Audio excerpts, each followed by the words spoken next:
সুপ্রিয়া আর আমার সুপ্রিয়া রান্নাঘরে আপনাদের সবাইকে অনেক অনেক অনেক ওয়েলকাম। কেমন আছেন আপনারা সবাই? আশা করি সবাই খুবই ভালো আছেন।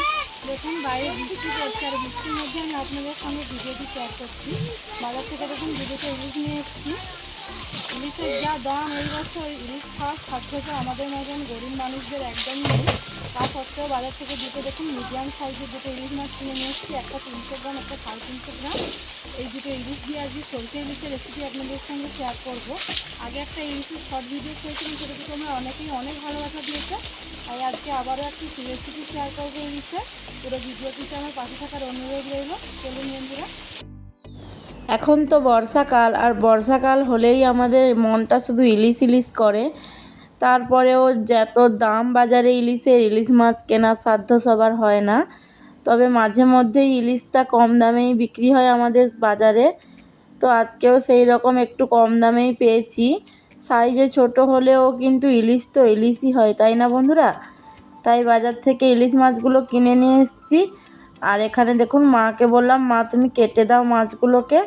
তো মা সেই মতন মাছগুলোকে কেটে নিচ্ছে। মাছটা কিন্তু ছোট হলে কি হবে, মাছটা কিন্তু একদমই ফ্রেশ, কোনো রকম বরফে দেওয়া ছিল না কিন্তু বন্ধুরা। দেখুন মাছের কালারটাও দারুণ কালার। সাইজে ছোট হলে কি হবে, গুণে কিন্তু খুবই ভালো, আর টেস্টটাও খুবই ভালো হয়েছিল বন্ধুরা। আমি যেহেতু পরে ভয়েস ওভারটা দিচ্ছি, তাই আপনাদের সঙ্গে শেয়ার করছি। দারুণ। আর মাছটা দেখুন, মাছের কানকোগুলো একদমই লাল টকটক করছে। আমি কিন্তু প্রায় অনেকবারই সরষে ইলিশ রান্না করেছি, তবে আজকের মতন দারুণ টেস্ট কখনোই হয়নি। তা আপনারা ভিডিওটি শুরু থেকে শেষ পর্যন্ত দেখলেই জানতে পারবেন। মাছগুলোর আঁশগুলো ছাড়ানো হয়ে গেছে। আর আমার শাশুড়ি মা সবসময়ই বলেন যে মাছের আঁশ ছাড়িয়ে ইলিশ মাছ ধুয়ে তারপর কাটতে, নাহলে ইলিশ মাছের টেস্টগুলো সব চলে যায়। যেই কারণে আমিও সেই কথা মতন মাছের আঁশগুলো ছাড়িয়ে দেওয়ার পর মাছগুলোকে পরিষ্কার করে জল দিয়ে ধুয়ে নিচ্ছি। এরপর মা মাছগুলোকে কাটবে।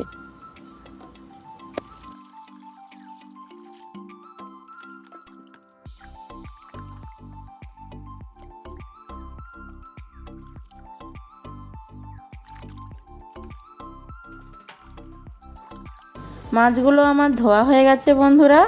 এখন মা মাছগুলোকে কেটে নিচ্ছে। মাছটা দেখুন এতটাই ফ্রেশ যে মাছের থেকে রক্ত একদম গড়গড় করে বেরিয়ে আসছে, লাল টুকটুক করছে একদম। আর দেখুন মাছের মাথাগুলোকে আমি একদমই ছোট করে নিয়েছি। এই মাছের, ইলিশ মাছের মাথা দিয়ে একটি রেসিপি আপনাদের সঙ্গে শেয়ার করব। দেখুন মাছটা একদমই ফ্রেশ, এটা দেখেই আপনারা বুঝতে পারছেন।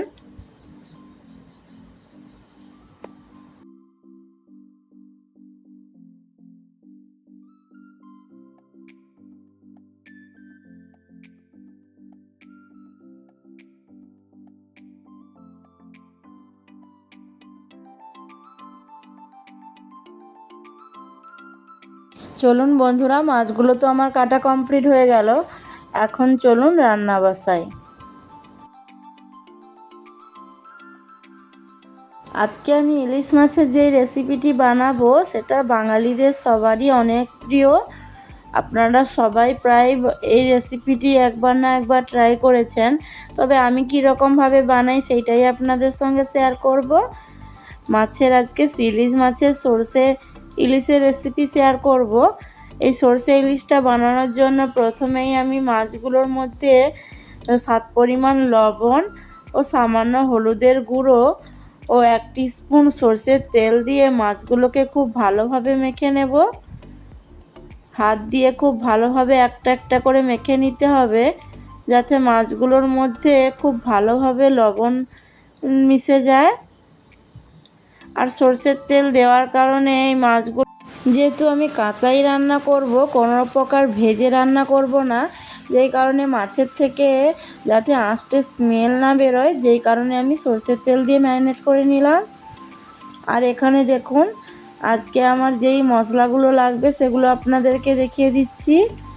প্রথমে এখানে নিয়েছি কালো জিরে, কাঁচা লঙ্কা, লবণ, হলুদ ও শুকনো লঙ্কার গুঁড়ো, আর নিয়েছি মেন উপকরণ সরষে ও সামান্য পরিমাণ চিনি। আমি এখানে সাদা সরষে ব্যবহার করছি বন্ধুরা, আপনারা চাইলে কালো সরষেও ব্যবহার করতে পারেন। আর দুটো কাঁচা লঙ্কা ও অল্প সামান্য লবণ দিয়ে খুব ভালোভাবে আমি শিলনোড়ায় বেটে নেব। আমি যেহেতু শিলনোড়ায় বেটে নেব, আপনারা মিক্সিতে বাটতে পারেন, তবে শিলনোড়ায় বেটে রান্না করলেই টেস্ট রান্না সবথেকে ভালো হয়। এখানে আমি কড়াইটা বসিয়ে দিয়েছি, আর বাইরে দেখুন বৃষ্টি হয়েই যাচ্ছে, বৃষ্টি বন্ধ হওয়ার নামই নিচ্ছে না। তারপর মেঘের ওয়েদারটা দেখুন, আজকে দারুণ একটা ওয়েদার। মেঘের কালারটা দেখেই মন ভরে যাবে। এই রকম বৃষ্টি ভেজা দুপুরে গরম গরম ধোঁয়া ওঠা ভাত, তার সঙ্গে যদি এই রকম সর্ষে ইলিশের রেসিপি হয়, তাহলে তো দুপুরটা একদমই জমে যায় বন্ধুরা। এখন কড়াইটা খুব ভালোভাবে গরম হয়ে গেছে, আর কড়াইয়ের মধ্যে দিয়ে দেব সর্ষের তেল। এই রান্নাটিতে সর্ষের তেল একটু বেশি ব্যবহার করতে হবে বন্ধুরা, তাহলে রান্নার স্বাদ আরও ভালো হয়ে যায়। তেলটা গরম হয়ে যাওয়ার পর দিয়ে দিলাম আমি কালো জিরে,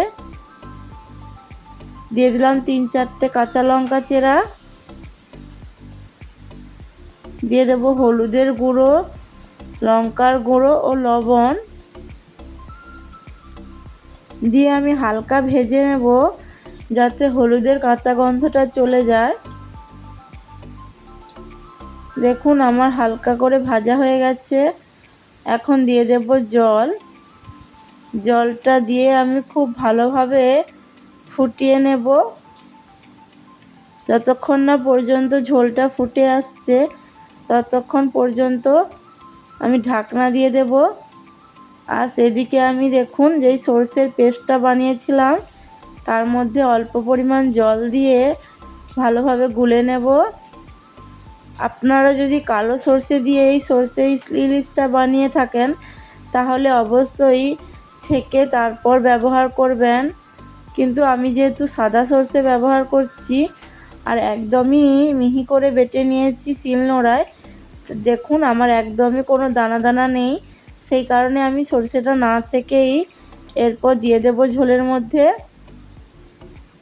সর্ষেটা দেওয়ার সঙ্গে সঙ্গেই দেখুন কালারটা কি দারুণ এসছে না বন্ধুরা। কালারটা দেখলেই তো এখন জিভে জল এসে যাচ্ছে বন্ধুরা, দারুণ একটা কালার এসছে। এরপর আমি ঢাকনা দিয়ে কিছুক্ষণ রেখে দেব। খুব ভালোভাবে যখন ঝোলটা ফুটে যাবে, দেখুন আমার এখন ভালোভাবে ঝোলটা ফুটে গেছে, আর কালারটাও খুব সুন্দর হয়ে এসছে, আর দারুণ একটা স্মেল আসছে বন্ধুরা। এরপর আমি লবণ হলুদ মাখিয়ে রাখা ইলিশ মাছগুলোকে এক এক করে ঝোলের মধ্যে দিয়ে দেব।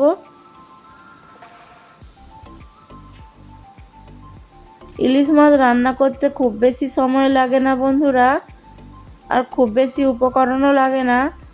যত সাদাসিধেভাবে ইলিশ মাছ রান্না করবে, ততই তার টেস্ট দ্বিগুণ হয়ে যাবে বন্ধুরা।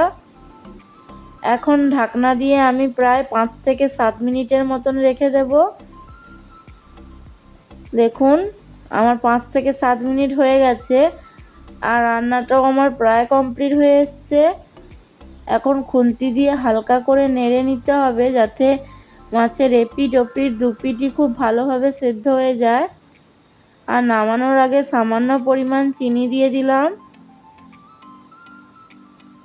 দিয়ে একটু হালকা করে নাড়াচাড়া করে নেব।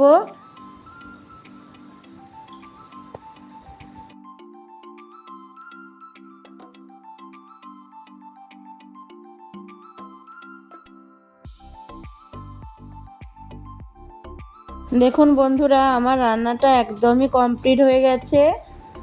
এখন নামানোর আগে কয়েকটা চেরা কাঁচা লঙ্কা ও 1 টিস্পুন কাঁচা সর্ষের তেল দিয়ে দিলেই আমার আজকের এই রেসিপিটি কমপ্লিট হয়ে যাবে। আপনারা কে কীভাবে সর্ষে ইলিশ বানান কমেন্টে অবশ্যই জানাবেন। আর আমার এই রেসিপিটি যদি আপনাদের ভালো লেগে থাকে, তাহলে অবশ্যই ভিডিওটিতে একটি লাইক করবেন। আর আমার এই চ্যানেলে যদি আপনারা নতুন হয়ে থাকেন, অবশ্যই আমার চ্যানেলটিকে সাবস্ক্রাইব করে পাশে থাকা বেল আইকনটি অন করে দেবেন বন্ধুরা। তাহলে আমার নিত্য নতুন ভিডিওগুলো আপনাদের কাছে খুব সহজেই পৌঁছে যাবে। আজকের মতন এই পর্যন্ত। আবারও দেখা হচ্ছে নতুন কোনো রেসিপি নিয়ে আপনাদের সঙ্গে। ততক্ষণ সবাই ভালো থাকবেন এবং সুস্থ থাকবেন বন্ধুরা।